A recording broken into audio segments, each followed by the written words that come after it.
राहुरी शनिशिंगणापूर रोडलगत असलेल्या राहुरी कृषी विद्यापीठाच्या कापूस सुधार प्रकल्पाच्या प्रक्षेत्रावरील कार्यालयात कंत्राटी मजूर म्हणून काम करणाऱ्या 27 वर्षीय तरुणाच्या अज्ञात व्यक्तीने तीक्ष्ण हत्याराने निर्गुण हत्या केल्याची धक्कादायक घटना मंगळवारी दिनांक 2 जून रोजी रात्री 9 वाजेच्या सुमारास घडली. या घटनेमुळे राहुरी तालुक्यात मोठी खळबळ उडाली आहे. मृत युवकाचं नाव श्रीकांत पोपट दोदे, वय वर्ष 27 आणि राहणार गोटुंबे आखाडा, तालुका राहुरी असं आहे.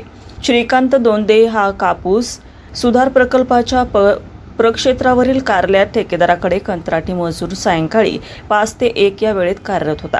नेहमीप्रमाणे तो मंगळवारी सायंकाळी सुमारे 5 वाजेच्या सुमारास घरून कामासाठी कार्यालयात आला.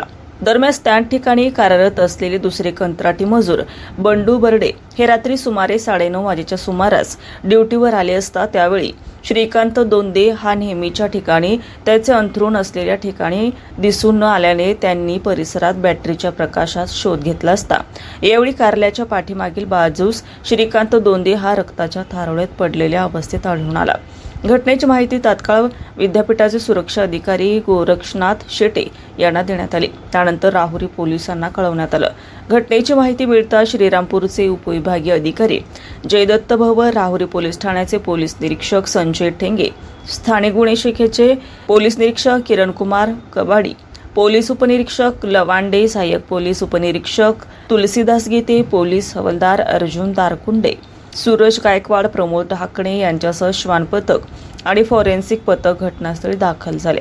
पोलिसांनी घटनास्थळाची पाहणी केली असता अज्ञात व्यक्तीने अज्ञात कारणातून श्रीकांत दोंदे यांच्यावर तीक्ष्ण हत्याराने वार करून त्यांची हत्या केल्याची शक्यता प्रथमदर्शनी व्यक्त करण्यात येत आहे.